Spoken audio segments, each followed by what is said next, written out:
What's going on, guys? I wanted to do a super quick video today telling you about proper bow hand grip. So the way your hand is built, you have really two separate sides of your hand. You have the thumb, you have this, I call it a lifeline right here, and then you have your palm over here.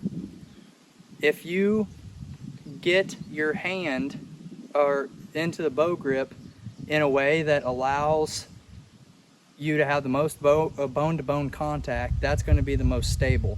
And the way that your wrist bones, your radius and your ulna, run into your wrist and connect in at the base of your hand is right here at the base of your thumb, right in this area.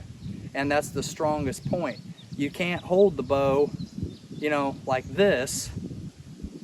So you have to hold it right here so you can get your thumb around it, right?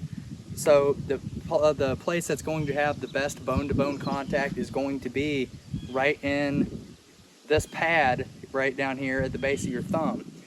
If you get into the lifeline over here, into this part of your hand, you can shoot like that, but the problem with that is if you have it that deep into your hand, you get pressure from both sides of your hand, and you can really manipulate the bow during the shot more than you may think that you are.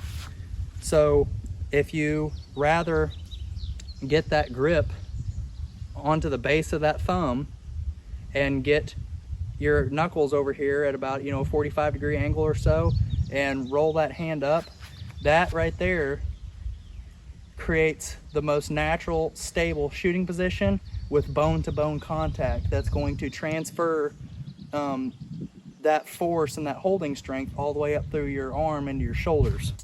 Let's say do a push-up. You don't do a push-up like this, you do a push-up like this. And that's the strongest way for you to hold yourself and to brace yourself, is to have your hands straight out in front of you as much as possible like that. And that's the way that your wrist is the strongest, right? So why not do the same thing with your bow?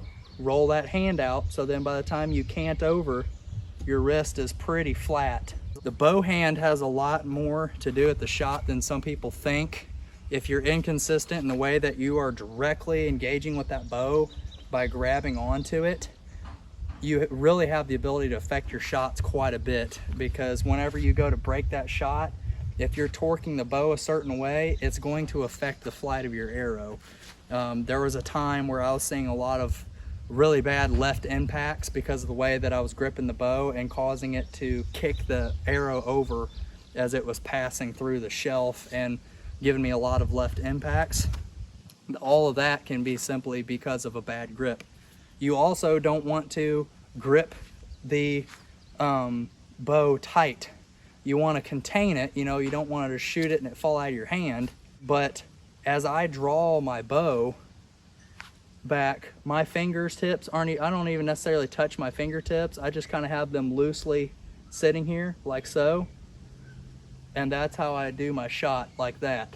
And then whenever the shot does go off, my fingers are still kind of wrapped around the bow enough that it contains it.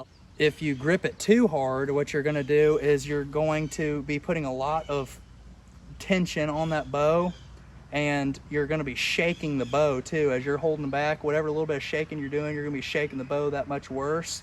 And as you jerk and pull different directions, if you're squeezing onto that bow, you really have the potential to put a lot of human error into it whenever you brace yourself for that shot.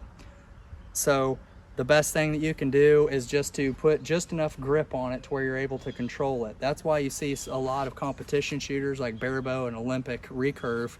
They have those wrists or those finger slings to where they can just about have their fingers pointed straight out like that.